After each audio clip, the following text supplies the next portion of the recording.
আপনি যদি এতক্ষণ আমার সাথে পুরো কোর্সটি পারফেক্টলি প্র্যাকটিস করে আস্তে আস্তে করে দেখে দেখে কন্টিনিউ করেন এবং কোথাও না বুঝলে যদি আপনি আমাদের গ্রুপে পোস্ট করেন, আমি যদি সেখানে আপনাকে রিপ্লাই দিয়ে থাকি এবং আপনার সাথে যদি আমার এতক্ষণ একটা ভালো রিলেশনশিপ বিল্ড আপ হয়েই থাকে, তাহলে আই থিঙ্ক সো আপনার মাথার মধ্যে এতক্ষণ একটা প্রশ্ন অবশ্যই কাজ করছে।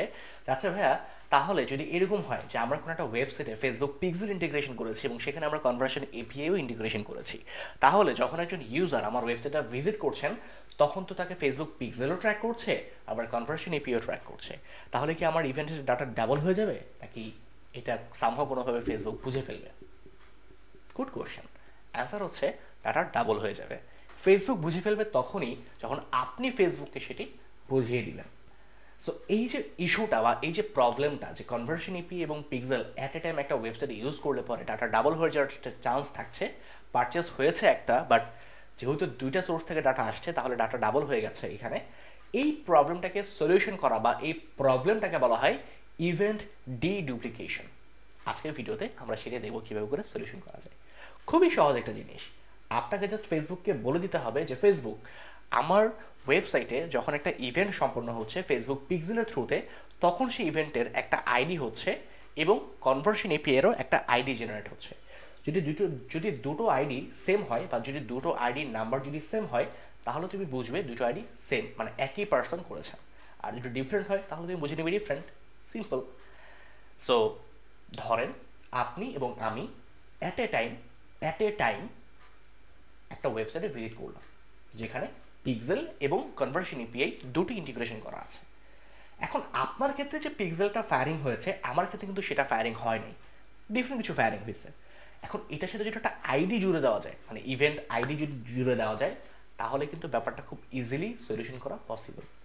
বিকজ অফ একটা আইডির থ্রুতে ফেসবুক বুঝে ফেলবে যে ও, মিস্টার রহিম যখন একটা ওয়েবসাইটে ভিজিট করেছেন তখন পিক্সেল আইডি ছিল 1234, আর মিস্টার রহিমকে কনভার্সন এপিআই থ্রুতে যখন ট্র্যাকিং করা হয়েছে তখন সেটা আইডি ছিল 1234। সো 1234 ডাবল জিনিস দুইবার নেওয়ার কোনো দরকার নাই, একটা নিলেই হয়ে যায়। সো এই ব্যাপারটাকে বলা হয় ইভেন্ট ডিডুপ্লিকেশন। কীভাবে করে করা যায়? খুবই সিম্পল। জাস্ট আপনি টেমপ্লেটে চলে যাবেন। টেমপ্লেটে গিয়ে আপনি সিম্পলি ভ্যারিয়েবল টেমপ্লেটে চলে যাবেন। এখান থেকে আপনি সার্চ গ্যালারিতে ক্লিক করবেন। ক্লিক করে আপনি এখান থেকে ক্লিক করবেন ইভেন্ট আইডি, এটা সিলেক্ট করবেন and B searcher and add to workspace click করে অ্যাড করে নেবেন। ওকে, সো এটা আমাদের এখানে অ্যাড হয়ে গেছে। দেন ভ্যারিয়েবলে চলে যাচ্ছি। ভ্যারিয়েবলে যাওয়ার পরে নিউতে ক্লিক করবেন, ভ্যারিয়েবল কনফিগারেশন ইভেন্ট আইডি নাম দিয়ে দিবেন। ধরেন আপনি নাম দিয়েছেন ইভেন্ট আইডি, দিয়ে সেভ করে দেবেন। ওকে, এবার যেটা করতে হবে সেটা হচ্ছে আপনাকে ডিফাইন করতে হবে আপনি কোনটার থ্রুতে ডাটা সেন্ড করবেন। গুগল অ্যানালিটিক্স 4 আর ইউনিভার্সাল অ্যানালিটিক্স, কোনটা দিয়ে আপনি ডাটাটা সেন্ড করবেন। ধরুন আমি গুগল অ্যানালিটিক্স 4কে চুজ করলাম, যে আমি গুগল অ্যানালিটিক্স 4-এর থ্রুতে ডাটা সেন্ড করব। সেক্ষেত্রে আপনাকে যেটা করতে হবে সেটা হচ্ছে ফেসবুকের ইভেন্ট ডিডুপ্লিকেশনের একটা ডকুমেন্ট পড়ে নিতে হবে। আমি যদি সিম্পলি এখানে সার্চ করি ফেসবুক ইভেন্ট ডিডুপ্লিকেশন, তাহলে দেখবেন ওটার একটা ডকুমেন্ট আছে। এটি একটু আপনাকে বুঝতে হবে। ফেসবুক আপনাকে যেটা বলছে, আপনি যখন পিক্সেলে কাজ করবেন তখন আপনাকে ইভেন্ট আইডি এটা পাস করতে হবে, এবং যখন আপনি কনভার্সন এপিআই কাজ করবেন বা যখন আপনি সার্ভার সাইডে ডাটা ট্রান্সফার করবেন তখন আপনাকে এই ফরম্যাটে ইভেন্ট আইডিটা লিখতে হবে। এটা একটু মাথায় রাখবেন। কীভাবে করে চলুন দেখিয়ে দিচ্ছি। ধরুন আমি চাচ্ছি আমার ওয়েবসাইটের মধ্যে যখন কেউ পিক্সেলের থ্রুতে ট্র্যাকিং করা হবে তখন আমি তাকে ইভেন্ট আইডি জেনারেট করে দিব একটা। প্রত্যেকের জন্য ডিফারেন্ট ইভেন্ট আইডি থাকবে। আমি যদি এখানে যাই এবং আমি যদি এখান থেকে ইভেন্ট আইডি অলরেডি এখানে একটা আছে, আমি জাস্ট এখানে এটাকে দিয়ে দিচ্ছি ইভেন্ট আইডি। ওকে, দিয়ে দিয়েছি, সেভ করে দিলাম। সেম বাকিগুলো তো আমি করে দিচ্ছি। আমার এখানে আছে, আমি একটু সার্চ করে নিই এটা, তাহলে আমার যেটা সুবিধা হবে। অ্যাড টু কার্ট ক্লিক করছি, এই যে ইভেন্ট আইডি বসিয়ে দিলাম। অ্যাড টু কার্ট হয়ে গিয়েছে, চেক আউটে যাচ্ছি, মোর সেটিংস ইভেন্ট আইডি বসিয়ে দিলাম, সেভ। পেজ ভিউ তো অলরেডি করে নিয়েছি, পেমেন্টে যাচ্ছি, মোর সেটিংস, ইভেন্ট আইডি বসিয়ে দিলাম, then purchase, more settings, event ID বসিয়ে দিলাম, and then last of all view content.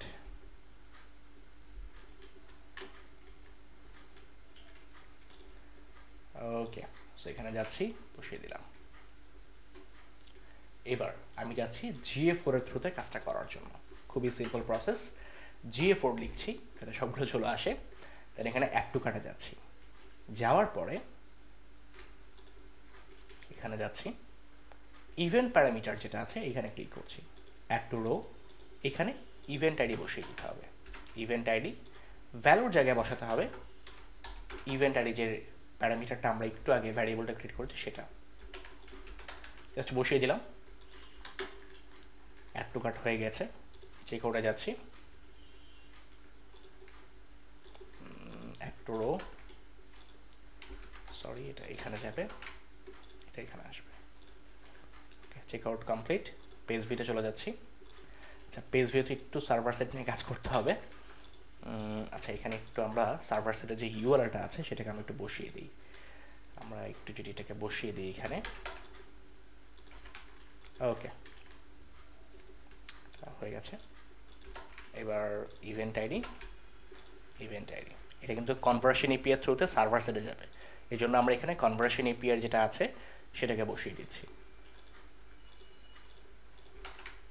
আশা করছি বিষয়টা আপনারা বুঝতে পারছেন। GA4 কিন্তু সরাসরি সার্ভারের সাথে কানেক্টেড, সো সেক্ষেত্রে আমাদের কনভার্সন এপিআই যেখানে যাবে সেটা আমাদেরকে, সেই ফরম্যাটটা আমাদেরকে একটু এখানে দিতে হচ্ছে। সো আই থিঙ্ক সো বিষয়টা আপনারা মোটামুটি বুঝতে পারছেন। বসিয়ে দিলাম, purchase, and then view item, just click করছি, event ID and event ID বসিয়ে সেভ। তাহলে আমরা কিন্তু এখন পারফেক্টলি আমাদের ট্যাগ ম্যানেজারের ভিতরে GA4 এবং ফেসবুক পিক্সেলের মধ্যে ইভেন্ট আইডি বসিয়ে ফেললাম। ব্যাপারটা কীভাবে করে কাজ করতে দেখার চেষ্টা করি। প্রিভিউতে যাচ্ছি,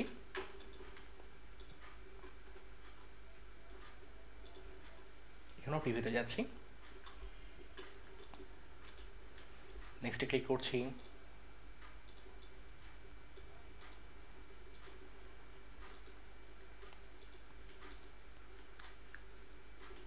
পেজ ভিউ চলে আসছে।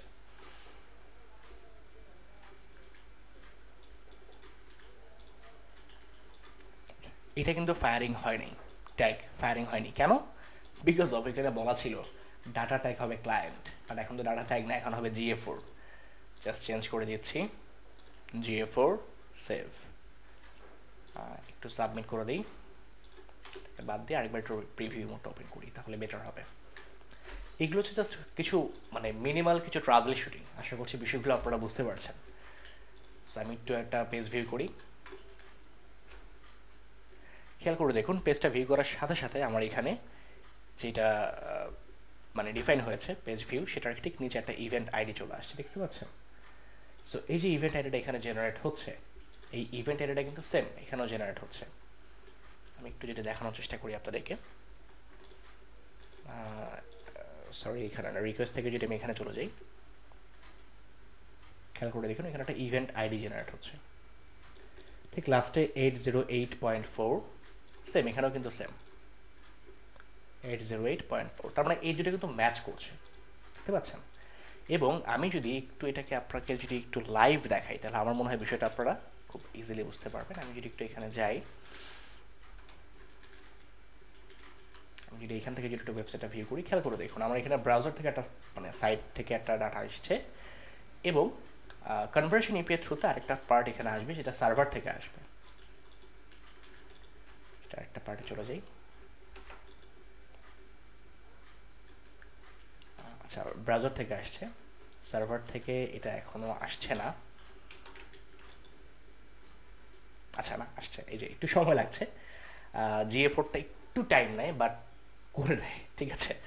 সো একটু সময় লাগবে বাট হয়ে যাবে, এটা আসলে হয়ে যাবে, একটু সময় লাগবে আর কি। যেমন দেখতে পাচ্ছেন আপনারা যে পেজ ভিউটা কিন্তু হয়ে গিয়েছে, ভিউ কন্টেন্ট হয়ে গিয়েছে, এগুলো কিন্তু হয়ে যাচ্ছে, একটু সময় লাগে, GA4 এর ক্ষেত্রে একটু টাইম লাগে, বিকজ অফ আগেই বলেছি GA4 একটু স্লোলি কাজ করে, সো ওই জন্য একটু সময় লাগবে আপনাদের এখানে আসলে প্রপারলি পুরো ব্যাপারটা কাজ করতে, বাট হয়ে যাবে বিষয়টা। এটা ডিফিকাল্টিস কোনো কিছু না, সবগুলোই চলে আসবে ইনশাল্লাহ। বাট আশা করছি যে পুরো ব্যাপারটা খুব পারফেক্টলি এভাবে করেই আসবে, যে ভিউ কন্টেন্টের মধ্যে আপনার ঠিক ব্রাউজার থেকে একটা আসবে এবং সার্ভার থেকে আরেকটা আসবে, এবং যেটা হচ্ছে আপনার একটা ওরা রাখবে, একটা প্রসিড করবে, আরেকটা ডিডুপ্লিকেটেড হিসেবে ওরা কাউন্ট করে দিয়ে দিবে। মেনলি যদি ব্রাউজার থেকে এবং সার্ভার থেকে যদি দুইটাই আসে, তাহলে হচ্ছে আপনার ওরা ব্রাউজারটা রাখে, সার্ভারটাকে ডিডুপ্লিকেটেড করে ফেলে, ঠিক আছে। সো এইটা কেন করা হয়? বিকজ অফ হচ্ছে আমরা মেনলি আসলে কনভার্সন এপিআইটা কেন ইউজ করি, যখন আপনি কোনো একটা iOS 14 ডিভাইস ব্যবহার করছেন, বা আপনার ইউজার যখন কোনো একটা iOS 14 ডিভাইস ব্যবহার করছে, বা তারা যখন সাফারি বা মোজিলা ফায়ারফক্সের মতো করে ফ্লগ বা আইটিটিপি টেকনোলজি যারা সাপোর্ট করছে, তাদের যে কোনো ব্রাউজার যখন তারা ব্যবহার করছে, তখন যাতে ইউজারের ডেটা ট্র্যাকিং করা যায় সেজন্য মেনলি হচ্ছে এটাকে ইউজ করা হচ্ছে। এখন iOS 14 ডিভাইসে আপনি যদি পিক্সেল দিয়ে ট্র্যাকিং করতে না পারেন, সেক্ষেত্রে কনভার্সন এপিআই সেক্ষেত্রে পারফেক্টলি কাজ করবে।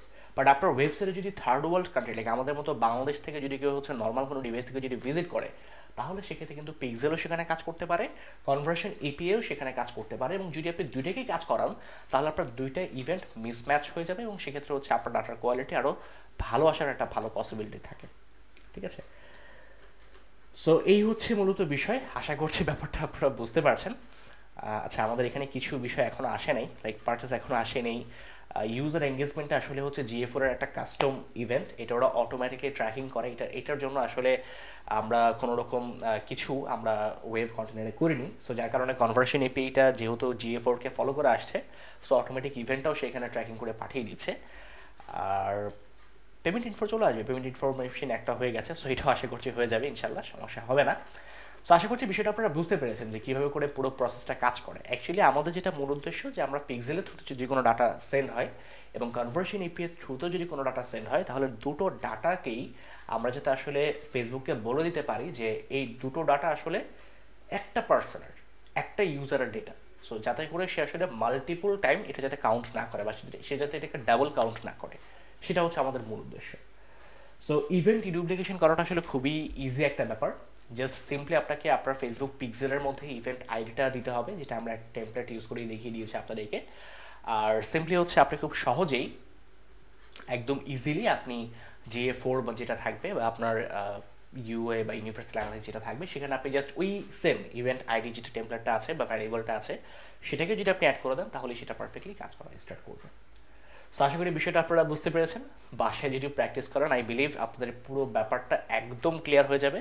তারপরেও তো আপনাদের সাপোর্ট গ্রুপ থাকবে, যে কোনো কোশ্চেন, যে কোনো ট্রাভেল শুটিং, যাই কিছু প্রয়োজন পড়ুক, ডেফিনেটলি আপনারা গ্রুপে পোস্ট করবেন। লার্নিং বাংলাদেশ সবসময় আপনাদের পাশে আছে। যদি কখনো যে কোনো প্রয়োজন পড়ে, অবশ্যই আমাকে জানাবেন, আমি চেষ্টা করবো আপনাদেরকে হেল্প করার জন্য। আর লার্নিং বাংলাদেশের পক্ষে থাকার জন্য, লার্নিং বাংলাদেশের থাকার জন্য আপনাদেরকে অসংখ্য ধন্যবাদ। Thank you.